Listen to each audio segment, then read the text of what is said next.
I didn't root for the 49ers, and I certainly didn't root for the Patriots or the Bucks. Mm-hmm. So it's not like I was a Montana fan. I just always felt when, Leonard Marshall buried that guy. Right. If they touched him like that, the guy would have been thrown out of the league. I mean, the game was just a little bit more physical then, and the receivers didn't get as free then. Right. So I thought that, I thought the league is a little bit more geared toward offense now, which enables guys like Brady to look better than their predecessors. He could very well have been as good as anybody back in the day too. I can't say that, but right. It's a different sport now. Thank you, Mike Francesa. Well, it's true. Well, Francesa says Montana is better because he never lost a Super Bowl. That's his rationale.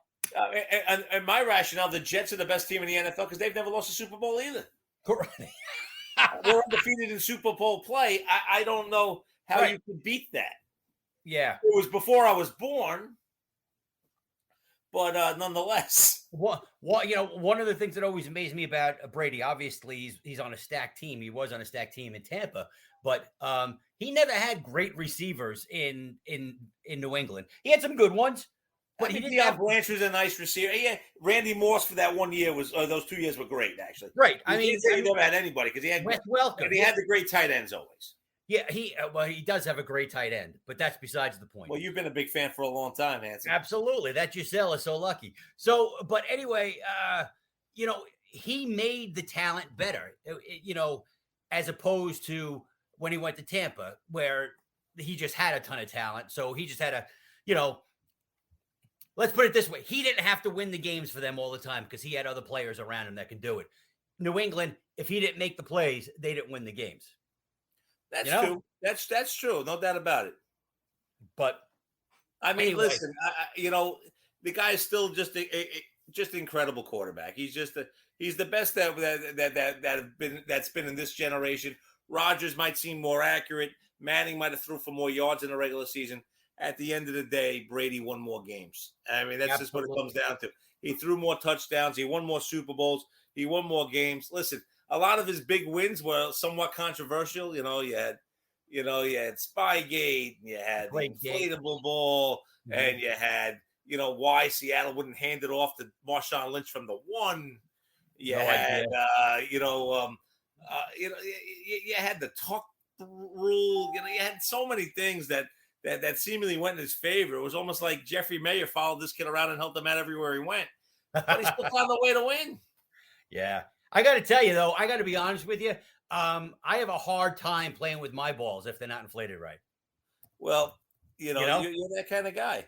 The last thing I want is a deflated ball. It's just the way it works. Just the way it works. We are live. We are the Fantasy Fat Guys. We're live right now, but when you listen, we won't be live.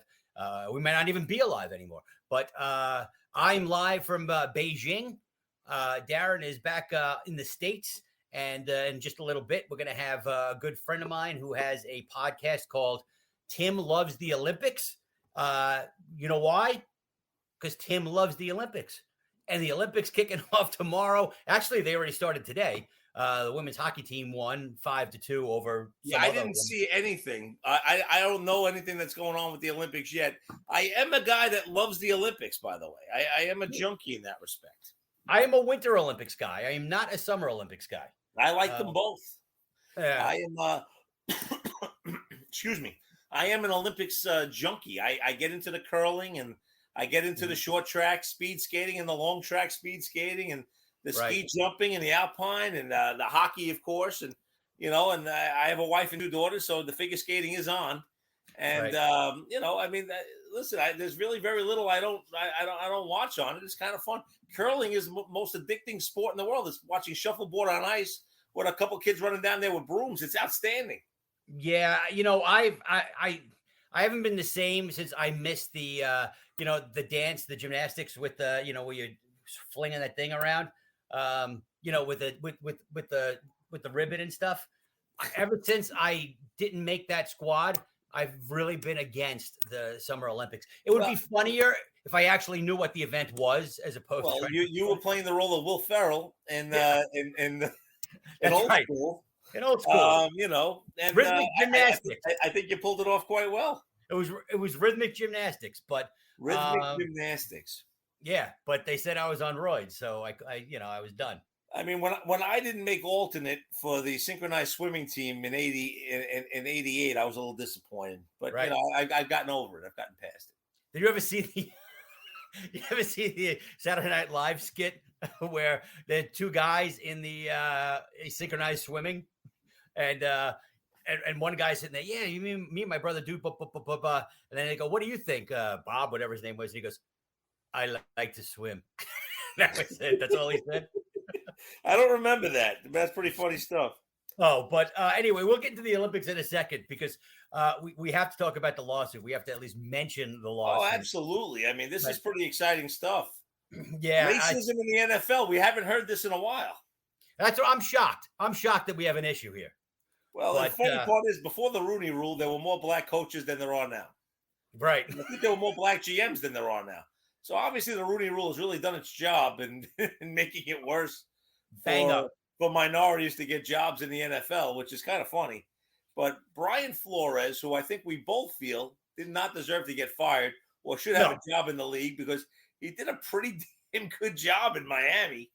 With what he had, mostly his biggest thing was he fought with the GM because he wanted Herbert and the GM wanted Tua. Right. That was the big thing. Tua. But also, the stuff, apparently they're saying that the player that the owner wanted him to sit down and meet, which I guess was against the rules, was actually Tom Brady. And when he found out that somebody was coming at that meeting, he left and said, I can't be a part of this stuff. So, Flores was trying to play by the rules and stuff. And, and things didn't work out. And Flores doesn't seem to be a type of guy that's trying to get paid off or give me a job and I'll shut up. He's going through with this.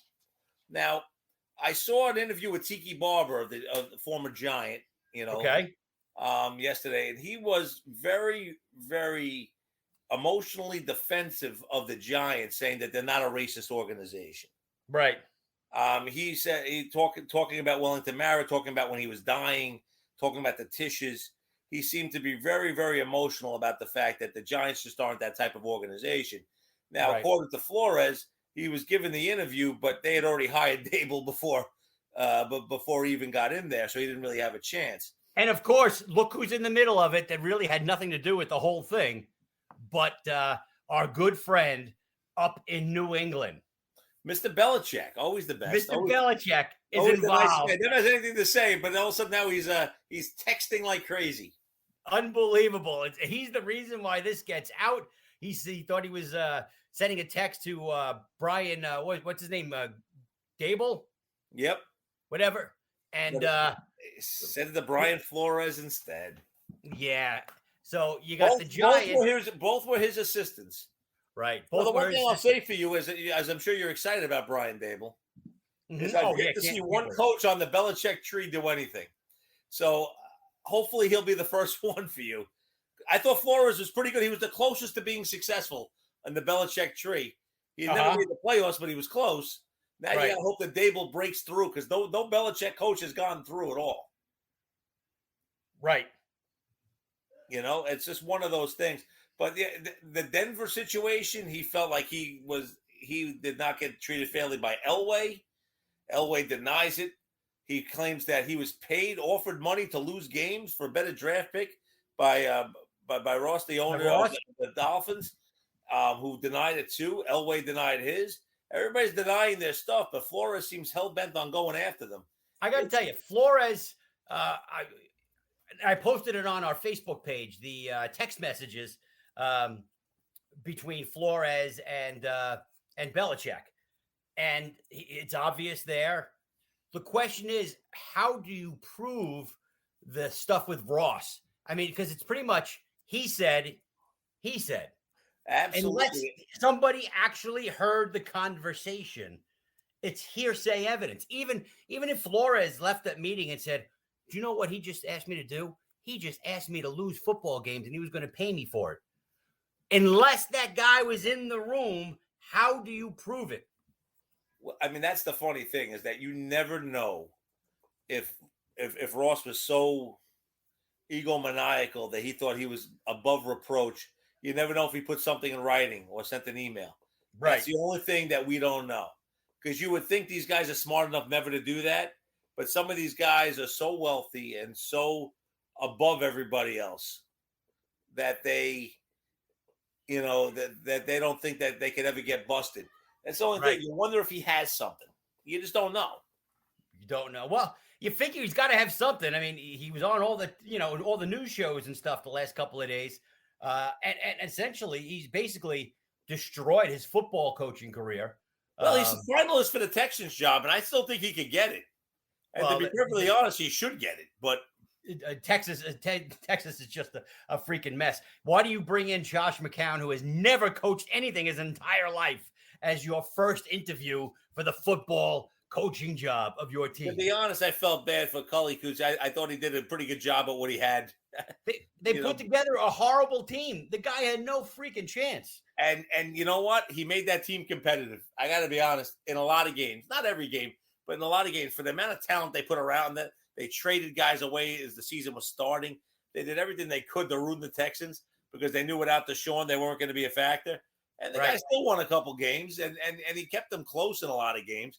I was stunned that they only gave him the one season. Basically, they decided, and of course, it's a black coach. So, another coach Cully gets 1 year with no talent. They kind of crush him. It's ridiculous. And, you go through with Flores, you go to the ESPNs of the world who can't wait to talk about race. Right. I mean, that's what listen, you go after the Kaepernick thing. Would anybody have really noticed Kaepernick was kneeling if ESPN didn't make a mountain out of it? They wouldn't have. But they love this stuff. It divides. It creates hate. It creates anxiety. It gets people talking on both sides and more people tuning in. That's what it does. I got to tell you, I got to believe, even though Tiki was so against the fact that the Giants were racist, I think they really are, because they gave Judge 2 years, a white coach, and Houston only gave the guy 1 year. Yeah, for the Giants to fire somebody in 2 years, they must really hate him. It's like Ray Handley and this guy. I mean, really, very few Giant coaches only make it to 2 years. So something very different. I actually have friends. You have friends as well, Darren. But very few. I got to tell you, I'm in Beijing. I'm all excited about what's about to go down the next couple of weeks. And somebody's with us who is also extremely excited, not just about what's coming up, but what has happened. A very good friend of mine. He has a podcast called Tim Loves the Olympics, Mr. Tim Putry. Gentlemen, thank you. Thank you for having me. Love the show. Love you guys. Sorry we couldn't be all in the same room hanging out right now, but this is it. And quite frankly, you've never listened to the show, so thank you for saying you love it, but you never listen. You're smarter than that, Tim. Hey, this is the first episode. I've been listening for years. You guys are awesome. I got to tell you, know what? Scene in his movie where he kept going to the store. They realized the grand opening was this Saturday. It's just the way it works out. So actually, Tim, we actually did this like 12 years ago, before podcasting was even anything. And, we got frustrated because we weren't, we were hoping we were going to make a little money. And then, life got in the way and stuff like that. And basically now we're just two assholes who are just looking to do something. Have some fun again, because we enjoyed doing it. It's just, one of those things. So we made it about fantasy football and then realized our show really has not much to do with fantasy. It's just about sports. So that's what we've decided to turn it, despite our name, which doesn't fit us at all, really, except for the fat part does. The fat guys thing. But, it's one of those things that we just realized, hey, there's 100,000 shows. Why did we pick fantasy sports to do it on? Yeah. Well, now you got three fat guys. Fantastic. Yeah. Oh, speaking of fat guys, Tim is actually, he is one of Santa's helpers. Yeah. Come the holidays, Tim works for the man. And how does he treat you guys up there? Yeah, I mean, the other elves and stuff like that. You got good benefits, but the pay is lousy and the hours are long. But, what can I say? You put a smile on a couple of kids' faces, and the beard works. The beard works. I mean, the beard it really works. Thank you, Porterhouse. It has been cut back since the holidays. Bill saw it during the holidays, and I had to cut it back visiting my mom soon, and she didn't like it. I get it. I completely get it. So anyway, you are the host of Tim Loves the Olympics. Tim, what what got you so, the love of the Olympics? What really led you